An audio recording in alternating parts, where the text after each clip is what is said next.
ever feel like you're running a daycare center instead of a high-performing organization? Like you're constantly babysitting instead of actually leading? Well, today, I'm gonna share a brutal truth that will either set you free or make you realize you've got the wrong people in the wrong seats. Mark Zuckerberg said something that stopped me cold. He said, "I don't like managing people." Wait, what? This guy runs a company with 78,000 employees and he doesn't like managing people? That's when I realized the problem isn't management, it's who you're trying to manage. Because here's the raw truth about it. If you're micromanaging your senior team, you don't have a management problem, you have a people problem. Let me give you the 3-part test that will transform how you build your leadership team and potentially save your sanity. Test number 1, they don't need to be managed. This is the big one. If you find yourself constantly nudging them forward, checking on their progress, feeling like you could do it better, you've got the wrong person, period. Think about it. You shouldn't be their therapist. You shouldn't be their babysitter. You shouldn't be their personal trainer. Real leaders operate independently. They see problems before you do.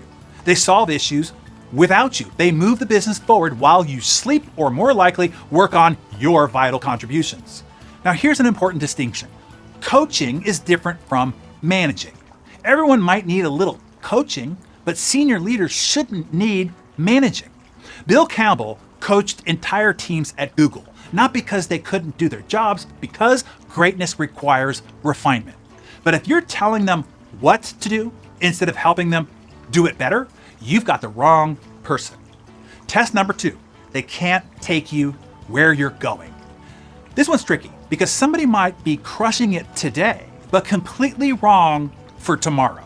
The leader who got you from startup to 10 million might not be the one that can take you to 100 million.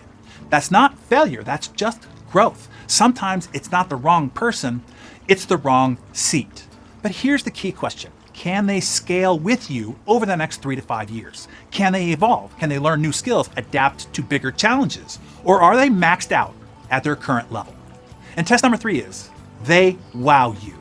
This is the fun one. Do they consistently surprise you? Not with problems, but with brilliance. Do they bring insights that make you think, wow, I wouldn't have seen that? Do they solve problems in ways that make you say, that's freaking brilliant. I'm glad you thought of that. If you're never impressed, if you're always thinking you could do it better, they're probably not right for the role. Great leaders don't just execute, they elevate. Now here's where most leaders go wrong.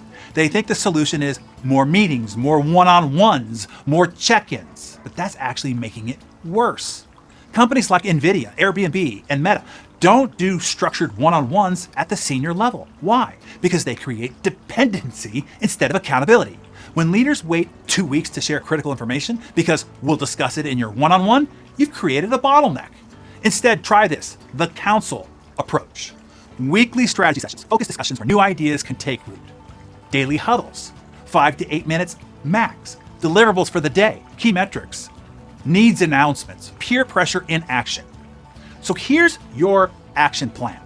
Audit your team. For each senior leader, ask 1, do I manage them or do they manage themselves? 2, do they have the expertise and skill to take us where we're going, not where we've been? And number 3, do they consistently wow me? If they fail any one of those questions, you've got a decision to make. And replace those endless one-on-ones with councils and huddles where peer pressure drives performance. Here's the secret.